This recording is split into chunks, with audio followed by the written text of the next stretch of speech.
Here we are on a very auspicious weekend, realizing the unity and the harmony and the oneness in us all and the necessity for it and how it does show up at times magnificently. Magnificently. So from what I've been seeing during the week and what I saw yesterday with regard to the celebrations of 9/11, the lamentations and the celebrations, I was absolutely, totally renewed again.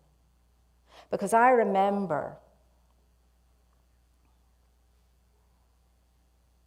being in New York a couple of months after the 9/11 incident, being at Ground Zero, feeling all the feelings there, looking into a very deep pit and a chain link fence that had all these beautiful pictures and flowers and emblems, keepsakes, souvenirs of loved ones, and thinking, something good is going to happen because of this. And every 9/11, I get that similar sense, that feeling. Not as profound as I did actually looking into the pit. But every 9/11, it brings me back there, and I'm standing there again. And now I see that beautiful garden of peace and remembrance. And when I visited that, when it was complete, the garden part, I was astounded at the peace and the reverence and the respect that people showed when they were there. Everybody spoke very quietly. And it was a whole different experience. The museum at that time had not been complete, nor had the Great Tower gone up. It was in the process. And so I was thinking back then, and so it begins, the rebuilding, the upliftment, the rising up of something new, another paradigm. Because paradigms come and paradigms go.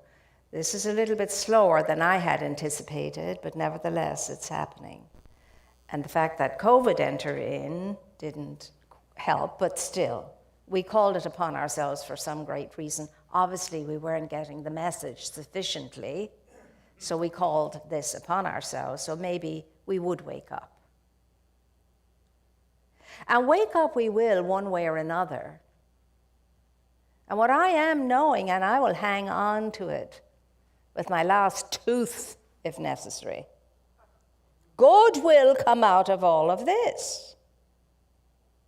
Because you and I wouldn't have called these things upon ourselves and gone through all these things and go through all of these things for any other good reason other than to have the good come out of this. Now, one way or another, my dear ones, the message of 9/11 is we are a United States of America. Like it or lump it, that's what we are. And I don't care what squabbles we have between us. That's how I see it. That's how I feel about it genuinely, because I've traveled through many, many states, not all of them. It's on my list to do so, but what happens is I keep going back to the ones I really, really, really bond with. But I'm going to get to all of them. And I have seen the stuff that American people are made of. The stuff that showed up on 9/11. That's America. Those are Americans. One should be proud to be an American. And as I pondered this weekend, I was thinking in particular, and very especially, because it's in keeping with what we've been studying here about the unity and the harmony and the oneness, and we're all one, and we all need to respect each other's backgrounds, cultures, etc., because that's what we do as truth students. And I thought about that plane that went down in that field. And I was thinking, I cannot imagine what was going on in the minds of those people when they realized what was going to happen. Now, they could have sat around, isolating themselves, worrying and fretting and praying fearfully. They could have spent all their time, as much as they could, talking to their loved ones, having those last few words and messages with their loved ones, but they didn't. They realized at one point what was going to happen. So they got together, all of them, each and every one of those people agreed to it. And they made a plan. And they said, they'll not do that this time. And together, giving up their own lives, courageously and consciously, they saved the lives of God knows how many, hundreds and hundreds and hundreds of people. And they went down knowing something greater than what they could have. And I can guarantee you in that play, nobody was wondering, what are your politics before I work with you? What is your religion before I agree with you? What is whatever? No, none of that existed on that plane, none of it. What existed on that plane was a common humanity acting as one through a spiritual impulsion, knowing or unknown. True grit came up and out. True grit that was able to stand outside all the bothersome things until that moment, realizing none of that matters. What can we together do as one for the common purpose and the common good? How can we serve the common purpose and the common good now, here in this situation? And by Jiminy Crickets, did they not do it gloriously? Oh, how sad it is, dear ones, that it takes something like that to pull us all together, to get us out of our egoic, centric minds and put us right back into the spirit that we are, and pull us together as a united one mind, one heart, and one body. Isn't it strange that we can only measure up to that degree when there's something horrible happening?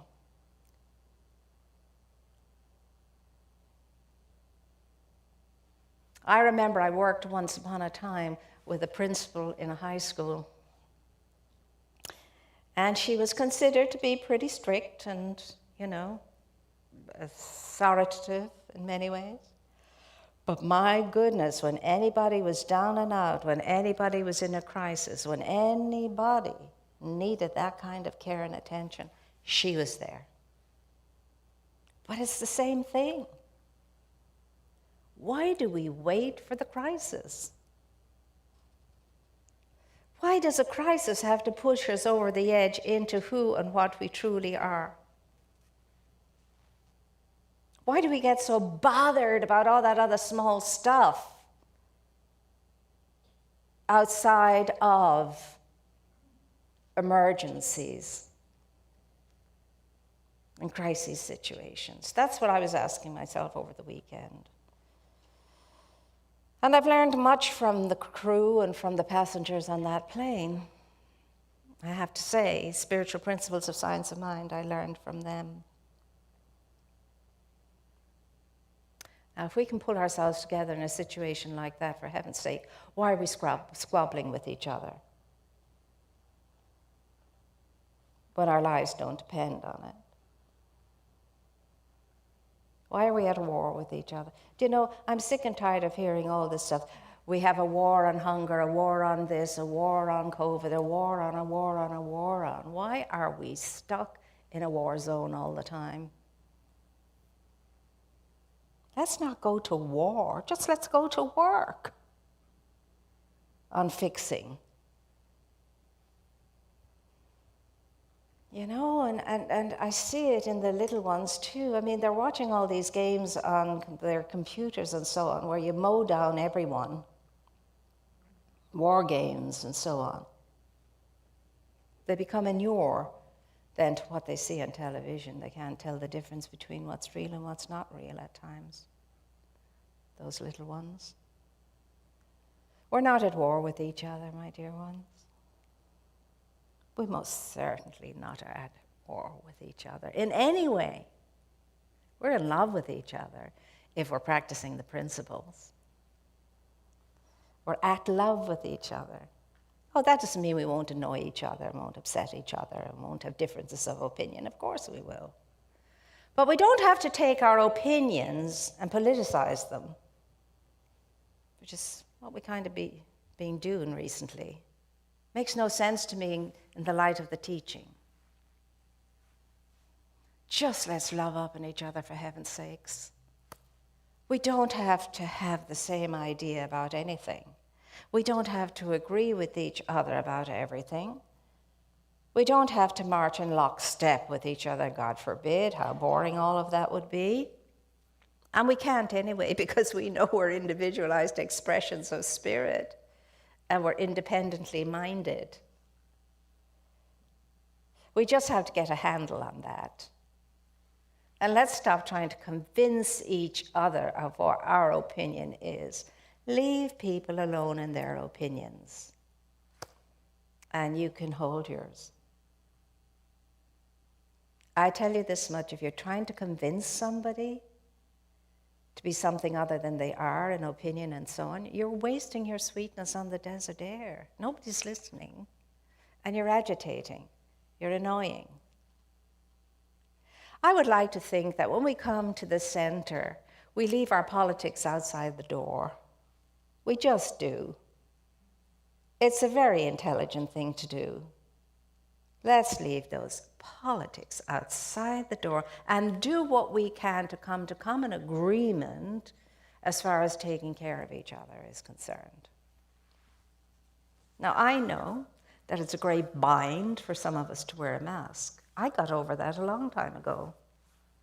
I thought, well, if masking it is, masking it will be. No, I hardly know I have a mask on my face. I drive in the car with a mask on my face. People must look at me and think, what the hell is she doing with the mask on her face driving her car? What's that about? I walk into the house and I have a mask on my face. When the winter, it's nice. It keeps the face warm. Winter, I say that with tongue in cheek because we don't know what winter is here. But I'm used to it now, and I said, well, if this gives people comfort, if it's going to give some person a piece of comfort and ease, I'll wear the mask. And I do see fear in people when outside and you're in a supermarket or something and they approach somebody who hasn't got a mask, they're kind of getting out of the way. Now, if me wearing a mask gives them a little bit of leeway, I'll do it. I know there's all kinds of ideas about wearing it and not wearing it, and it's not good for you and it's good for you and all the rest. I don't care. Do you know what I know what's good for me? My reliance upon principle. When I rely upon principle, as one great philosopher said, there comes a time in a man's life, if he knows what he truly knows to be the truth, he can drink hemlock and it will not touch him. I'm not going to test that one out. I'm not there yet. I'm far from it. But the little bit I have gained, I'm going to hang on to for sheer life. I really am. Because it was hard, one, because as you know, with this sense of wholeness, unity, and oneness, you can be in it 1 minute and you're out of it like that. Like a dog whose bone has been taken away from it.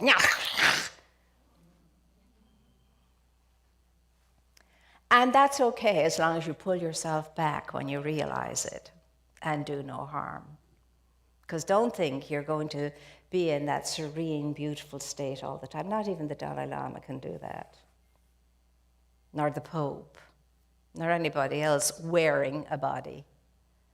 You can do it for longer and longer times, extended times, savor it more and more and more frequently. But as long as you're wearing a body, you have clay feet, and you have to be very careful with them. We all make mistakes, and we'll continue to make mistakes. But if we had more patience with each other, more compassion for each other, we wouldn't make so many mistakes. We really wouldn't. For compassion is a deep and high spiritual principle, and it honors and it respects people's differences, people's opinions, as long as none of them are doing any harm. And compassion leads us to the ability to forgive, and without forgiveness realized within us, we can never self-realize. Father, forgive them, for they know not what to do, and they don't know how to do it. They don't know who they are. How many times, Lord, must we forgive? 7 times 7, would that be enough?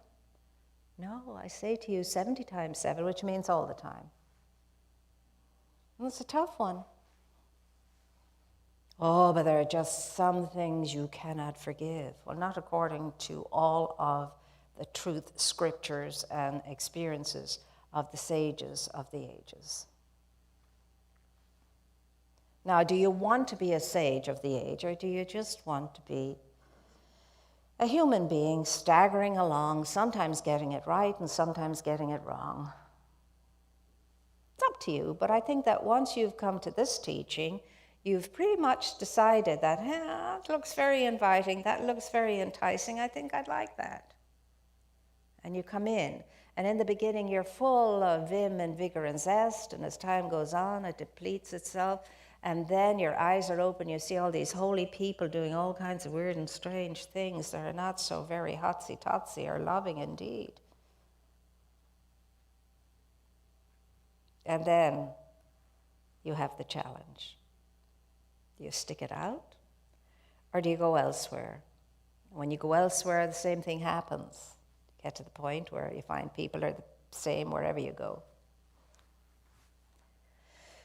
People come to a spiritual center of whatever kind in order to mend and fix and heal whatever it is they have to mend and fix and heal, for the most part. Some come because they know what deeper spirituality is all about. They enjoy hanging out with other people who do too. But most people come in order to take care of some kind of business. So don't be surprised when you're in a spiritual community and somebody misbehaves. Don't be surprised. They're in their process. At least they're here. You know? And then it's up to the holy ones who think they're so holy then to be very patient and very kind and be caring and listening and accommodating as best they can. Remember, every single one of us has clay feet, and they're brittle. And when somebody stands on them and breaks a toe or two, it has to mend again, and that's an ouch. All the time, you and I have the opportunity to change our mind and keep it changed. And as Raymond Charles Barker says, oh, no problem changing our minds. It's keeping it changed that's the big challenge. Really? And then there are people who think, oh, she can't change, he can't change, he'll never change. I want to be new, said the duckling. Aha, said the wise old owl, as the guinea pig toddled off chuckling to tell all the rest of the fowl. Hey, she wants to change, she wants to be new. Ha, ha, ha. The duck cannot change her feathers. But we know the story of the ugly duckling, don't we? Yes, we do. But we're like that with each other too. Oh, she thinks she can be a, he thinks he can be a. We'll see how long that'll last. Instead of saying, good for you, go for it, you can do it. We need to have the grit and the courage and the resolution of those people on that plane to make a difference and to succeed in what they set out to succeed in, and they did succeed. That plane took a nosedive because they succeeded. And they will be remembered. always, as Americans that demonstrated the true American spirit, without ever thinking that any one of them wasn't sufficient or deficient in any way. They were just one mind, one heart, and one resolution, one vortex of energy that achieved and succeeded at the cost they were willing to pay. Isn't that incredible? So I want us to feel very good about ourselves. I want us to appreciate and honor this United States of America. I don't want us thinking any less of ourselves because of all of our goings on. This is only the birthing pot. It's that terrible turbulence of new birth and new birthing of new paradigms. That's what I want us to know. This is a great, great country, and Americans are great, great people, and they're colorful people, and they are awesome, awesome.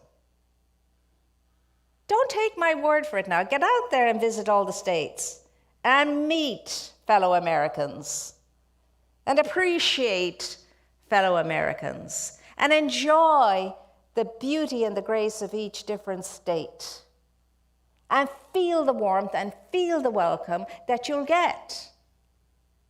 And because you're on vacation, you will have time to interact, talk to people, hear about their lives. How did you come to be here? And so on. It's better than reading any book, I can tell you. And they will fully appreciate you and your presence, and you will go away having fully appreciated your instant friendship just for some moments. Some friendships are instant and only last minutes or an hour or a day, but make that permanent impression. So feel good about yourselves. Stand tall and be proud to be an American, as we are very proud of all of our Americans who gave up their lives and gave great service, not only in 9/11, but throughout this nation's history. And yes, we will remember them. And I'm going to finish now. I know I'm going into a little bit of extra time for this, but I'd like us all to stand for this.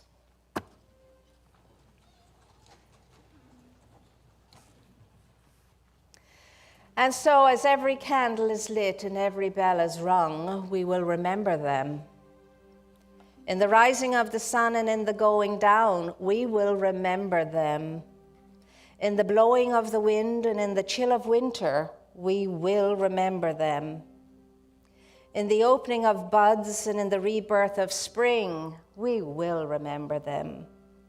In the blueness of a sky and in the warmth of the summer, we will remember them. In the rustling of the leaves and in the beauty of autumn, we will remember them. In the beginning of the year and when it ends, we will remember them. When we are weary and in need of strength, we will remember them. When we are lost and sick at heart, we will remember them. When we have joys we yearn to share, we remember them. And so long as we live, they too shall live, for they are now part of us, and we remember them. I want to pause for a moment's silence now as we bless their families and loved ones whom they've left behind, knowing they've gone on to great things.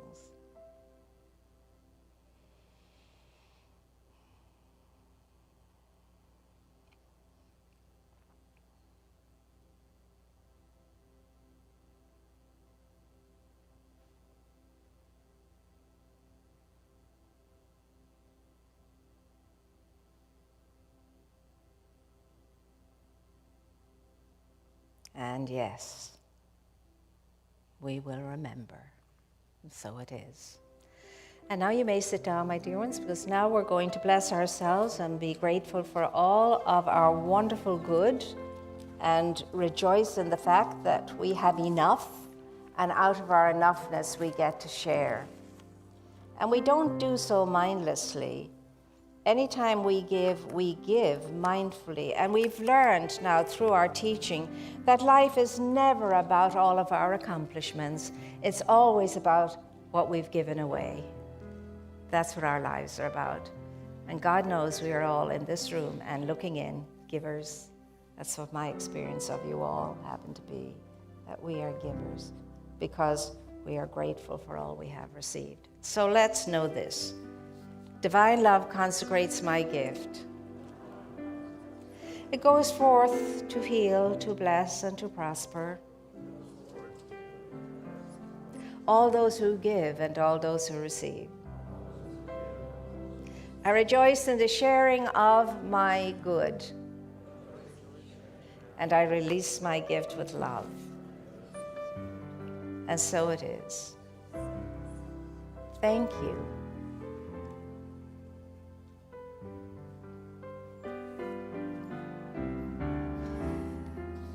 And so, my dears, I had a telephone call from Reverend Grandma McKinney just before service, and she tells me all is well. The baby and the mommy and the daddy, they're all doing well, and she's very much delighted to have had the opportunity to be there with them at this time. She sends her love to everybody, and she probably will see you next Sunday. And so now we're going to have our prayer, and that prayer will be, of course, for all of the people who experienced 9/11, knowing the glory for the ones who've gone ahead, and healing the sorrow and the sadness of those who lost loved ones. For the greatest loss in all of the experience of 9/11 are all of the empty places every single year as families gather to celebrate. And there's an empty chair where they would love to have their loved one. And we pray especially for the young people, the little ones who were born after their parent passed, or parents passed in the great tragedy. And from what I've seen and those who are interviewed, they're doing very well. They're champions, really. Many of them going into the same service as their parent. So we're going to lift everybody up in that higher conscious and in that absolute faith that things do change for the better, and that prayer makes the difference and causes transformation when it's prayed consciously, whether the prayer is a thought, a feeling, a song, a dance, whatever. But once it's made the connection with Source, everything is a prayer. So we pray. I know divine love enfolds me, divine light leads me, divine life lives in me, divine wisdom inspires me, divine compassion expresses through me, and divine power protects me. All that I am is Spirit's life and expression. It is good and very good, with deep joy and generosity filling me. I go forward now in sacred service, supporting a compassionate world that works for all.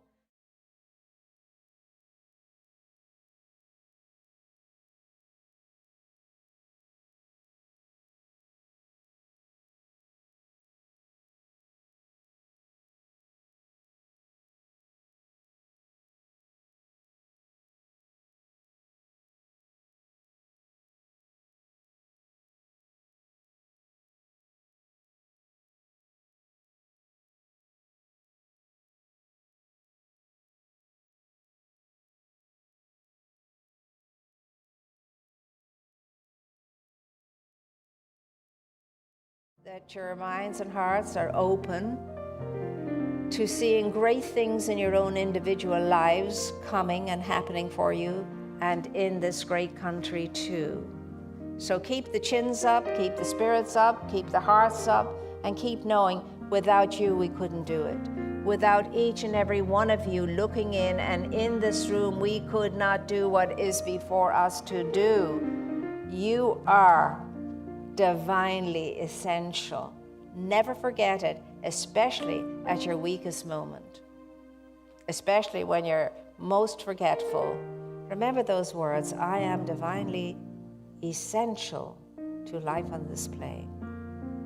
And pick yourself up, brush yourself off, and start all over again.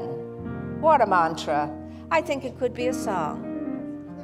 All right, my dear ones, we are going to have our peace song now, and then I will see you outside on the patio, and I want to thank you for wearing your mask, because I know not every one of you want to wear masks, and that makes me feel so wonderful that you do it anyway. So thank you for that, for being kind to each other in that way and taking care of each other in that way. So now it's time to be the peace song that we are singing.